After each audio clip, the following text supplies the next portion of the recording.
जय हो।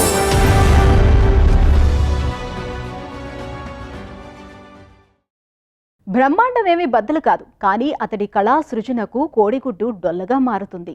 ఆ ప్రతిభా నైపుణ్యానికి ఆవగింజ కూడా వందల ముక్కలవుతుంది. కొచ్చిలో ఎగ్షెల్ ఆర్టిస్టు సూరజ్ కుమార్కి కళలంటే బాల్యంలోనే అభిరుచి ఏర్పడింది. అది ఇంతెంతై పెరిగింది. అతడు తీర్చిదిద్దిన కోడిగుడ్డు డొల్లల్లో కొన్ని కళాఖండాలు ఊపిరిపోసుకుంటున్నాయి. కొత్త ప్రపంచం కనబడుతుంది. దేశ విదేశాల మహామహుల చిత్రాలు కొలువుతీరి ముగ్ధుల్ని చేస్తాయి. కొన్ని కళాఖండాల తయారీకి భూదేవంత సహనం కావాలి.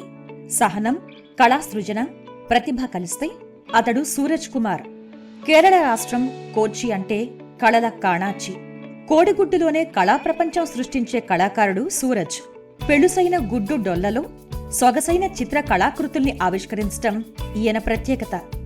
గుడ్డులో కొలువైన మహామహుల వర్ణచిత్రాలు, ప్రకృతి చిత్రికలు, స్వాతంత్ర సమరయోధుల చిత్రాలు డచ్ చిత్రకారుడు వాన్ జీ చిత్రరచనను పోలి ఉంటాయి.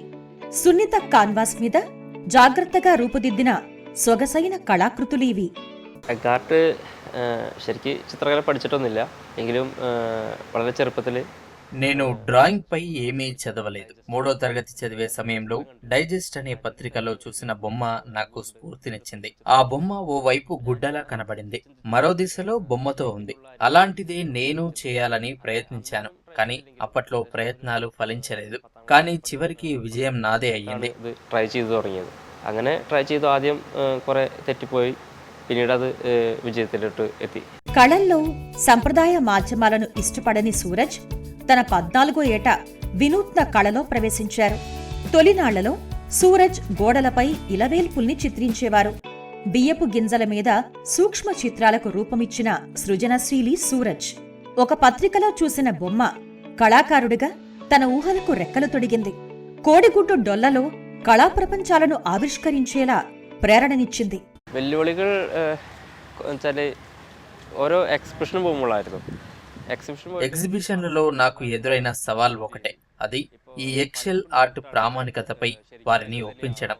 కొందరైతే ఇది అసలైన గుడ్డేనా అని సందేహించారు. పరీక్షించేందుకు ఒత్తి చూసేవాళ్లు. కొన్ని అలా పగిలిపోయేవి. రంగులతో బొమ్మలు గీయటంలో కూడా ఇబ్బంది ఉంది. తొలుత నల్ల రంగే వాడాను, తర్వాత అనేక రంగులు ఉపయోగించి గీశాను. പിന്നെ വരയ്ക്കുന്ന ടൈമിലുണ്ട് ആദ്യം ബ്ലാക്ക് കളർ മാത്രം ഉപയോഗിച്ചിട്ടായിരുന്നു. సూరజ్లో ఉత్సాహం, ఉత్సుకత, సృజనాత్మకత కలగలిశాయి. ఎవరో కళాకారుడు ఆవగింజను 200 భాగాలు చేశాడు అన్న కథనం ఓ పత్రికలో చూశారు. అతన్ని స్థానికులు హీరోలా చూశారని అర్థమైంది. కళాకారుడిగా తను వినూత్నంగా ముందుకు సాగాలని, గుడ్డులో కళాకృతులకు రూపమివ్వాలి అన్న ఆలోచనొచ్చింది. చివరికి ఈ వైవిధ్య కళలో సూరజ్ ఎంతో ప్రావీణ్యం గడించాడు. പ്രചോദനം ഞാൻ ഒരു 9ാം ക്ലാസ്സിൽ പഠിക്കുമ്പോൾ അന്ന് ഒരു പത്രവാർത്ത കണ്ടിരുന്നു. ഞങ്ങളുടെ നാട്ടിൽ തന്നെ ഞങ്ങളറിയാവുന്ന ഒരു സുഹൃത്ത്. నేను 9వ తరగతి చదువుతున్నప్పుడు ఓ వ్యక్తి ఒకే ఒక్క ఆవగింజను 200 ముక్కలు చేశాడన్న కథనం చూశాను. ఆ స్ఫూర్తితో అలాంటిదే ఇంకా వినూత్నంగా చేయాలని నిర్ణయించాను. ఆవగింజను 714 ముక్కలుగా కట్ చేశాను. నా విన్యాసం అందరి దృష్టిని ఆకర్షించింది. అంతా నన్ను ప్రోత్సహించారు. మరి తర్వాత ఏం చేస్తావు అని నన్ను అడిగారు. అప్పుడు నాకు డైజెస్ట్ పత్రికలో చూసిన బొమ్మ జ్ఞప్తికి వచ్చింది. ఎగ్షెల్ ఆర్ట్ను ఎంచుకొని అందులో కొనసాగాలని నిశ్చయించాను. నా ప్రయత్నం విజయవంతమైంది. ట్రై ചെയ്തു, കുറച്ചൊക്കെ పరాజయപ്പെട്ടു, പിന്നെ విజయతిలోട്ട് ఎత్తి.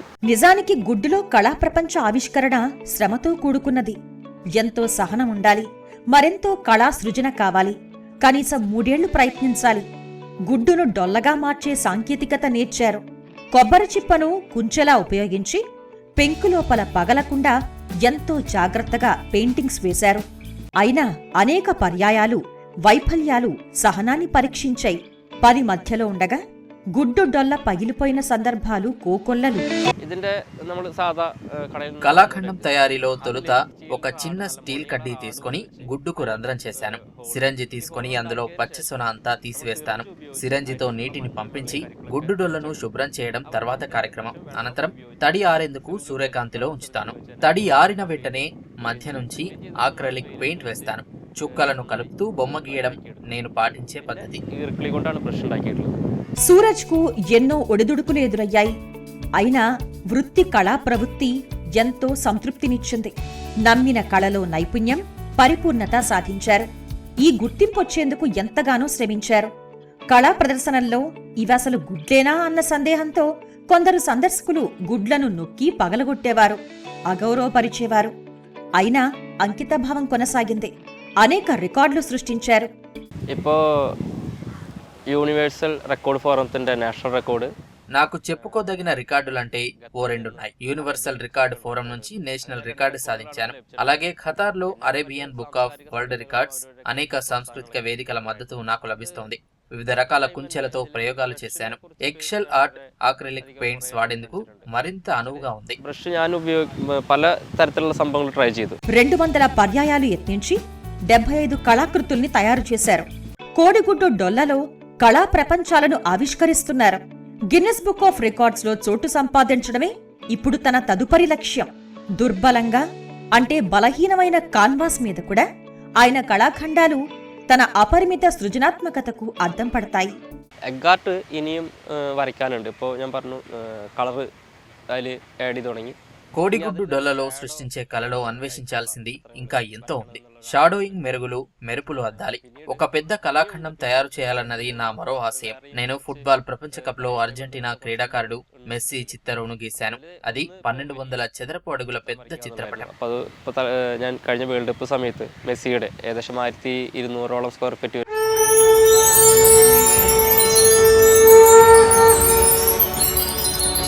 Jai Ho.